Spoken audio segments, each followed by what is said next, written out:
noblegoldinvestment.com. That's www.noblegoldinvestments.com. Hey, you're feeling unsure about your finances these days. Well, you're not alone. That's why Noble Gold Investments is here to help. Let me tell you to you, straight from the folks who've already helped. One man said that noblegoldinvestments.com's crew walked me through everything and no stress.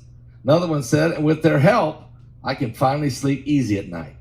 And now this month, noblegoldinvestment.com is handing out for free these 5 ounces of pure silver, America the Beautiful coin. If you qualify, look at this, for the IRA, and they'll give this to you guys. It's unbelievable. 5 ounces, so heavy. Invest in gold or silver with www.noblegoldinvestment.com. That's www.noblegoldinvestment.com. Or pick up the phone and call them at 877-646-5347. Go to noblegoldinvestments.com. Noble Gold Investments, the only gold company that I trust. On Thursday, NATO's secretary-general held a meeting with Ukraine's president to address the ongoing conflict and requirements of Ukrainian troops. This meeting occurred shortly after Russia accused Ukraine's Western allies of being involved in the planning and execution of a missile strike on the Black Sea Fleet's headquarters in the annexed Crimean Peninsula the previous week. Now, Ukrainian President Volodymyr Zelenskyy disclosed that during their discussion, NATO Secretary-General Jens Stoltenberg pledged to work towards securing support from NATO member nations to provide additional air defense systems. Now, these systems would be used to safeguard Ukraine's power plants and energy infrastructure, which suffered significant damage during Russia's attacks the previous winter, the Associated Press reported. President Zelenskyy also emphasized the ongoing threats posed by drones, missiles, and artillery attacks targeting residential areas, which had resulted in at least 3 civilian casualties within the past day. And now, in response to that, Secretary-General Stoltenberg noted that NATO has contracts worth €2.4 billion, or roughly $2.5 billion, for the supply of ammunition to Ukraine. These contracts encompass items such as 155mm howitzer shells, anti-tank guided missiles, and tank ammunition.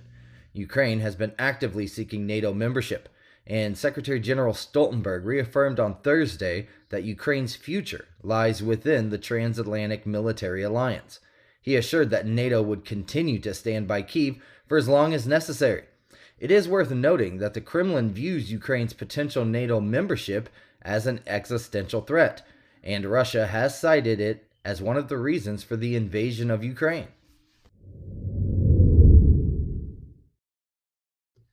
Police in Largo, Florida, have revealed that a shooting incident at an auto repair shop resulting in the deaths of 2 individuals stemmed from a former customer's dissatisfaction with the services rendered on his vehicle 2 years prior. The Largo Police Department disclosed that Eugene Frank Becker, who is age 78, arrived at Stout's Automotive on Wednesday driving a rental car and specifically sought out the shop's owner, Jody Stout, who is aged 52. Now, according to investigators, Becker produced a handgun and shot Stout, who subsequently returned fire with his own firearm, ultimately injuring Becker with multiple gunshot wounds.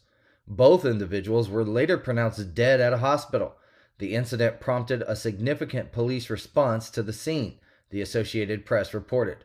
Authorities conveyed that their investigation, supported by evidence and witnesses, suggests that Becker believed he had been overcharged for services rendered at Stout's back in 2021. He had reportedly visited the shop on Wednesday with the intention of retaliating against the victim due to this perceived grievance. Family members of Becker indicated that he had been struggling with depression following a recent car accident. Largo is situated to the west of Tampa, Florida. In a court filing on Thursday, it was revealed that former President Donald Trump has decided against attempting to transfer his criminal election interference case in Georgia to the federal court. This decision comes several weeks after Trump's legal team informed Fulton County Superior Court Judge Scott McAfee, who is overseeing the case, that they were considering the possibility of seeking a federal jurisdiction.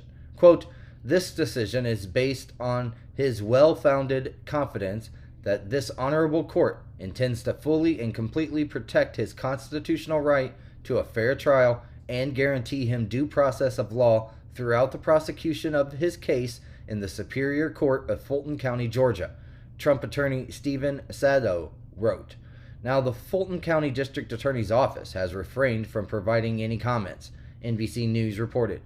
Trump is confronting charges associated with accusations that he, along with 18 co-defendants, attempted to overturn his electoral defeat in the state of Georgia. A number of these co-defendants have pursued the option of transferring their cases to federal court, where they can present federal defenses to the charges and potentially access more favorable jury pools. It is worth noting that all 19 defendants have entered pleas of not guilty.